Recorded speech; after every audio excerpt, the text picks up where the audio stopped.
Le ministre vient de réagir. Je ne sais même pas si vous êtes prêts. Je dis que le ministre vient de réagir quant à la demande du Québec face aux demandeurs d'asile qui sont de trop dans leur province.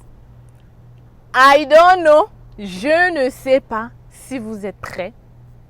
Je vous invite à rester connectés.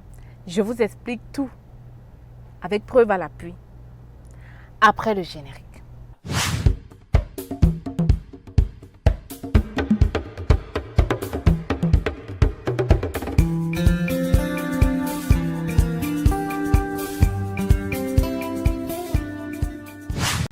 Alors, je défilais comme toujours dans mes recherches. Je suis tombée sur une vidéo du ministre Justin Trudeau qui explique quelles sont les décisions qu'il va prendre ou qu'il compte prendre face aux demandeurs d'asile. Vous ne le savez peut-être pas, mais il y a quelques jours, le Québec a annoncé que voilà, il se sentait trop submergé par les demandeurs d'asile et qu'il trouvait qu'ils accueillaient trop de personnes comparé à la capacité qu'ils ont. Ils trouvaient que ce n'était pas proportionnel, voilà, à leur superficie ou à leur... Voilà, que ce n'était pas proportionnel comparé à toutes les autres provinces. Ça veut dire que pour eux, ils recevaient trop de demandeurs d'asile. Et ils ont demandé au fédéral de prendre action. Le fédéral n'a pas pris action, demandant que eux d'abord, ils prennent action. Eh bien, ils ont pris action et maintenant le fédéral donc prend action. Je vous l'avais dit, n'est-ce pas? Et je pense que quand vous allez écouter ce que le ministre Justin Trudeau va dire, vous allez me donner raison. Est-ce que je passe d'abord ce qu'il a dit ou je vous commande? Est-ce que je passe ou je vous commande? Avant de faire ça, je dois me présenter parce qu'il y a des nouveaux. Si tu es nouveau sur la chaîne, c'est facile. Bienvenue dans la famille. C'est facile, c'est la référence au niveau de l'immigration du Canada. Ça fait 4 ans que je fais des vidéos et grâce à ces vidéos, plusieurs personnes sont entrées au Canada. Alors, si toi aussi tu souhaites réaliser ton rêve canadien, c'est donc le moment de t'abonner. Maintenant, à l'heure où je te parle, là, ne me dis pas demain là. Abonne-toi, partage cette vidéo et n'oublie pas de liker à la fin celle-ci aussi si tu auras apprécié. Tu t'abonnes comme ça, tu ne vas rien manquer au niveau de l'actualité. Quelqu'un qui veut immigrer au Canada et qui n'est pas actualisé, c'est la mort subite. Tu es en train de faire n'importe quoi. Même si c'est quelqu'un d'autre qui fait ta procédure, tu as intérêt toi aussi à t'informer. Alors abonne-toi parce qu'ici, on te donne les informations vraies, réelles, sans tabou et vraiment vrai. Alors, je dois aussi te dire quels sont les services qu'on offre en ce moment. Premièrement, j'organise un événement en décembre, Meet and Greet avec tous mes Canadiens, tous ceux qui me connaissent, qui me suivent. On va vous dire la date bientôt. Deuxièmement, il y a le guide du résident permanent qui va venir dans quelques mois. Soyez préparés parce que ça va être de l'eau comme d'habitude. Et évidemment, on a aussi le service intégration que nous avons mis sur pied pour dorénavant vous suivre au complet. Tu viens d'avoir ton visa, même si tu n'as pas fait la procédure avec C'est Facile, l'équipe est maintenant prête pour t'aider dans tout, recherche de logement, accueil à l'aéroport, documents. J'ai compris que vous voulez vraiment quelque chose de personnalisé. On a mis une équipe pour ça. On est là pour vous servir. Je vous invite donc à nous contacter rapidement si vous êtes intéressé par l'un de ces services. hello@cetfacile.com ou à travers mon numéro WhatsApp ici présent. À part ça, vous le savez, on a le guide du travailleur, on a le guide du nouveau arrivant qui est toujours là, on a le guide étudiant et on a le cabinet qui est ouvert pour vous servir, pour tous ceux qui veulent les procédures de A à Z. Passons maintenant aux choses sérieuses. C'est pour ça que vous êtes venus. Alors, je pense que je vais d'abord laisser l'interview du ministre ici. Je vais laisser la partie en français. L'interview du ministre ici. Vous écoutez attentivement ce qu'il dit par rapport aux demandeurs d'asile. Et je reviens juste après pour une petite analyse. Reste donc jusqu'à la fin parce que c'est là-bas que je dis les choses importantes. Alors, je te propose ici d'ouvrir un compte bancaire au Canada en étant en Afrique. 2 conditions à remplir. Premièrement, il faut que tu aies ton approbation de visa ou encore que tu sois nouveau arrivant au Canada. Si tu remplis ces 2 conditions, n'hésite pas à m'écrire par email pour que je te donne le formulaire. Si par contre, tu n'as pas encore ton approbation de visa, ce formulaire ne te servira à rien du tout. Ceci concerne donc uniquement ceux qui ont déjà le visa pour le Canada. Ouvrir un compte bancaire en étant à l'étranger te facilitera tes transactions. Tu pourras transférer tout ton argent vers ton nouveau compte ici au Canada. Desjardins, c'est une banque qu'on ne présente plus. Pour moi, en étant résidente permanente au Canada et immigrante depuis 10 ans, c'est la meilleure banque que tu puisses avoir au quotidien. Parce qu'elle est partout, dans les régions, dans la métropole. Donc, ça facilite vraiment la vie.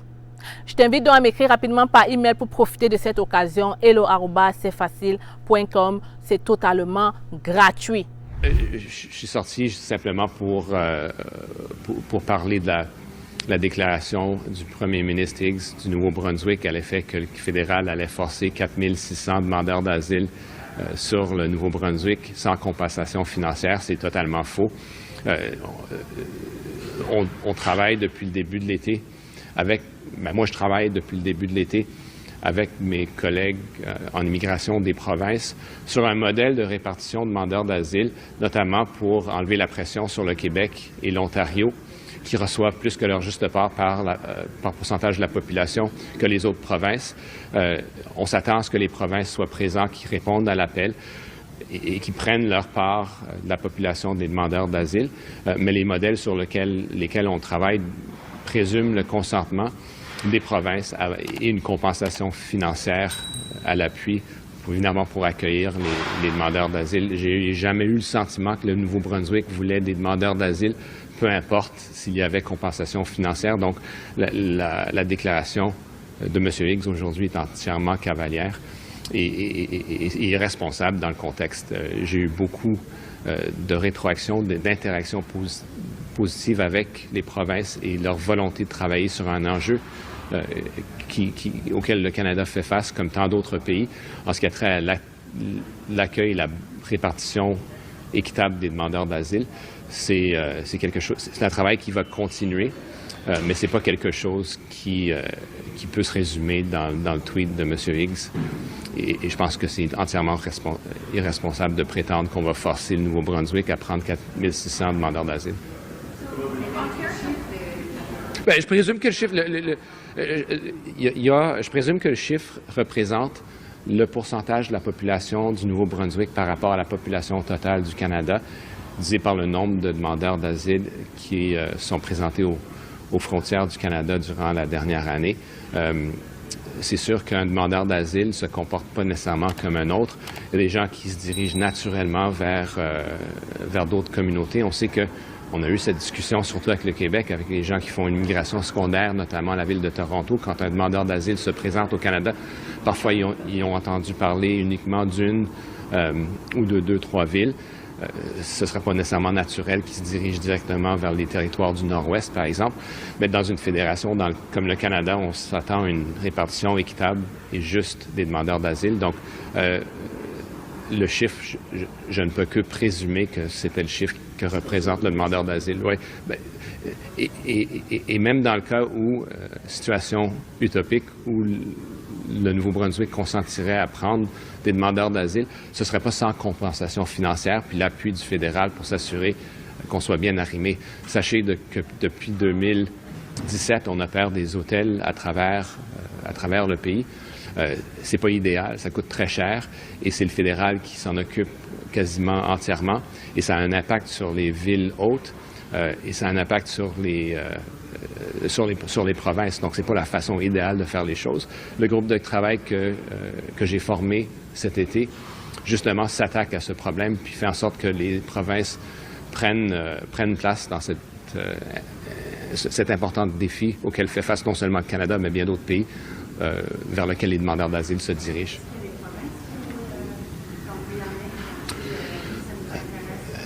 En fait, c'est à suivre. Il y a des provinces qui sont intéressées à prendre des demandeurs d'asile. pas sans compensation financière, sans pouvoir arrimer plusieurs services et savoir c'est quoi la gamme de services qui sont offerts aux demandeurs d'asile, quel est le profil de ces gens-là, quelle est leur capacité de pouvoir travailler dans la juridiction haute. Il y en a qui regardent ça puis qui attendent voir ce que le fédéral va faire, puis il y en a qui veulent, pour être très honnête, rien savoir. Mais à un moment donné, il va falloir que les provinces assument leur rôle. Le domaine de l'asile, des réfugiés, c'est une compétence qui est partagée sous la Constitution.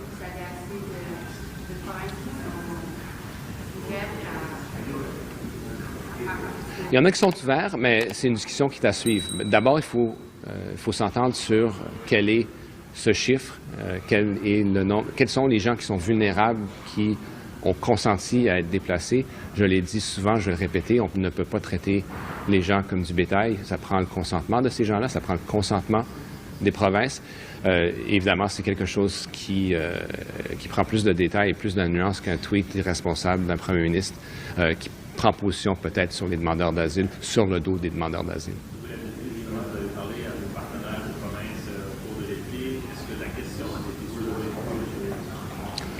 Le sentiment, sans dévoiler les discussions en détail de ce qui s'est déroulé durant ces conférences, c'est que le Nouveau-Brunswick, grosso modo, voulait rien savoir des demandeurs d'asile, même avec compensation. Donc, je pense qu'il y a un opportunisme politique qui se présente au premier ministre. Je ne veux pas commenter davantage sur la situation politique au Nouveau-Brunswick, mais je pense qu'on n'est pas naïf. D'abord, il faut qu'on s'arrête sur un modèle qui a de l'allure. C'est la raison pour laquelle on a circulé un modèle qui tient en ligne de compte la population et la répartition utopique de ce que seraient les demandeurs d'asile s'ils étaient bien répartis à travers le pays. Mais évidemment, la mise en œuvre d'un nouveau programme, c'est pas quelque chose qui se fait du jour au lendemain à l'intérieur d'une semaine. Ça prend une des provinces qui sont consentantes. Et c'est un travail qu'on va devoir réaliser dans les 6 à 12 mois à suivre et s'assurer qu'on a une façon de bien répartir ça.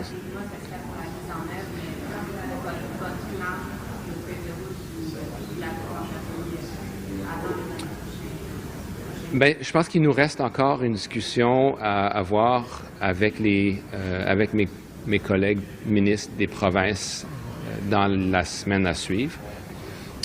Donc, on parlera évidemment de ce chiffre avec le Nouveau-Brunswick, qui n'ont pas été très actifs dans le groupe, je dois admettre, mais je pense qu'il y a de l'intérêt. Puis les premiers ministres eux-mêmes ont exprimé cet intérêt quand ils ont eu leur dernière rencontre à l'initiative de M. Legault.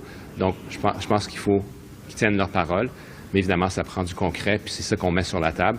Et c'est malheureux quand il y a des fuites, d'autant plus que quand ces fuites-là sont utilisées de façon opportuniste et aucune base de réalité. Merci. Alors, vous l'avez très bien entendu et je vous l'avais dit que le gouvernement va forcément le faire. Ok, c'était une solution qui était la plus faisable en ce moment parce qu'il ne peut pas vous expulser tant que la décision de l'asile ou pas, je ne sais pas comment vous dire ça, je réexplique. Il ne peut pas vous déporter du Canada tant que vous n'avez pas la réponse en fait, si vous avez l'asile ou pas. Donc, la seule chose qu'il pouvait faire, c'est de vous dispatcher dans tout le Canada. Vous avez compris. Le gouvernement du Canada compte donc vous dispatcher dans tout le Canada. Comment est-ce que ça va être reparti? Ça, on ne sait pas. Mais une chose est sûre, il faut votre consentement avant de le faire. Il faut que vous acceptez de quitter le Québec. Il faut que vous acceptez de quitter l'île de Montréal et vous donnez votre go au fédéral pour vous dispatcher dans les autres provinces. Et de ce qu'on entend, le Nouveau-Brunswick ne veut plus les demandeurs d'asile. Parce que pour eux, je ne connais pas c'est quoi les raisons. Vous l'avez sûrement entendu, leurs raisons.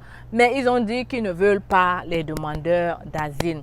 Mais le Canada a d'autres provinces. Donc, comprenez donc que voilà la solution que le fédéral ramène.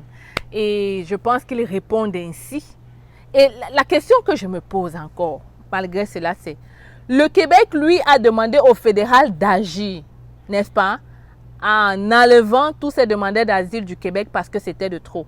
Maintenant, le fédéral est en train de dire qu'on va demander le consentement de ces gens avant de les enlever. Alors ma question, si on demande le consentement de ces gens et ils disent non, ou bien 80% disent non, qu'est-ce qu'ils vont faire? Qu'est-ce que va faire le Québec? Parce que eux, de leur côté, ils ont tout stoppé. Ils ont bloqué les permis de travail fermés dans l'île de Montréal. Ils ont tout bloqué en espérant que face à ça, le fédéral réagisse. Le fédéral, quant à lui, dit eh bien oui, on va les déporter, on va les dispatcher dans le Canada comme vous avez demandé. Maintenant, il faut leur consentement. Alors, ça va être compliqué. Ça va être très compliqué.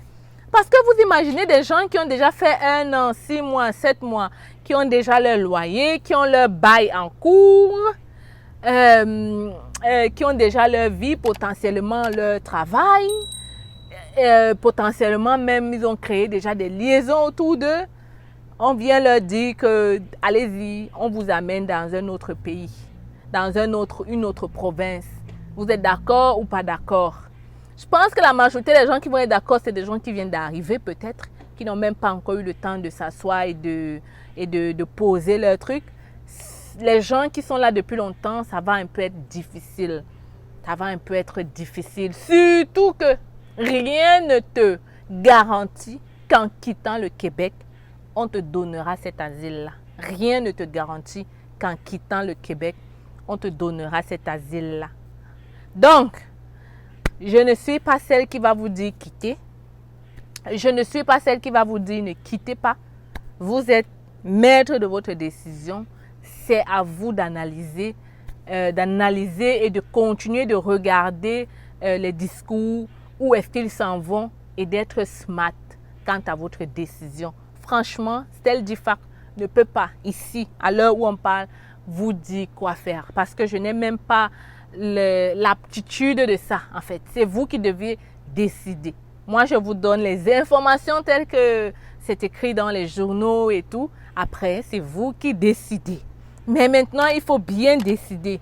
Parce que potentiellement, là, si le fédéral décide comme ça et demande le consentement, rien n'est fait, c'est-à-dire que 80% des gens disent non, ils vont passer à l'étape supérieure. Et ça se peut que vous n'aimez pas l'étape supérieure. Donc, il faut réagir vite en réfléchissant. Franchement, c'est une décision difficile pour tout le monde. Mais il faut savoir que vous êtes un immigrant et que, je ne sais pas moi, peu importe où vous vous trouvez, si vous avez pu vous en sortir au Québec, ça se peut que vous vous en sortiez même mieux dans les autres provinces. Ça se peut que vous développez même de meilleures compétences ailleurs. Ça se peut. Qu'à cela ne tienne, voilà la nouvelle. Le fédéral a réagi et des provinces commencent déjà à refuser. Le fait est que combien de provinces vont refuser? Comment ça va se passer? Toi qui es visiteur en ce moment, est-ce qu'on t'envoie une lettre de consentement? Dites-nous un peu les visiteurs. Vous pouvez nous écrire en commentaire comment ça se passe. Est-ce qu'on t'envoie, pas ceux qui sont visiteurs, ceux qui sont demandeurs d'asile. Est-ce qu'on t'envoie une lettre pour te dire, pour te parler de ça? Et après, tu décides comment ça se passe. On vient toquer à ta porte. Comment ça se passe pour te demander cette lettre de consentement? Et si tu n'es pas au courant encore qu'il y a cette histoire de consentement pour que tu quittes le Québec, rapproche-toi des organismes, rapproche-toi des organisations, rapproche-toi même du gouvernement pour en savoir plus. Hein? C'est ça, c'est très important de se rapprocher pour savoir ce qu'il en est et de prendre une décision rapide. OK? Alors, je m'attendais à ça. Concrètement, c'était la seule solution que le fédéral avait. OK? En attendant, je pense aussi qu'ils vont accélérer ce processus de demande d'asile. Ça veut dire que si le délai était de 5 ans ou 3 ans ou 2 ans, peut-être ils vont essayer de faire ça plus rapidement que possible afin qu'on vous donne la décision rapide quant à votre demande d'asile et que vous sachiez dorénavant quoi faire. Vous voyez? Je suis sûre que c'est comme ça qu'ils vont aller si vous ne réagissez pas en fait. Ils vont aller de cette manière-là. Et je répète, c'est mon analyse. Je n'ai lu ça nulle part. C'est vraiment ce que je pense, vu la situation complexe en ce moment entre le Québec et le fédéral. Sachez que si le Québec a décidé de stopper, le fédéral doit agir rapidement et prendre la décision. Et vous avez vu, depuis le provincial parlait, le Québec parlait, le fédéral disait on va. Dès que le provincial, le Québec a dit tac, voilà ce que je fais, le fédéral a réagi rapidement et ils ont enclenché le processus avec les autres provinces. Alors, les visiteurs, dites-moi comment ça se passe de votre côté en commentaire. Et les demandeurs d'asile, désolé, dites-moi comment ça se passe en commentaire. Dites-moi s'il y a des vidéos que vous voulez qu'on fasse de plus pour cette situation-là. De toutes les façons, quand il y aura des nouvelles, je viendrai partager ici avec vous.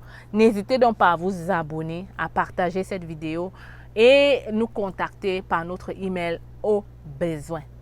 En attendant, je vous souhaite une agréable journée et on se retrouve très bientôt, n'est-ce pas?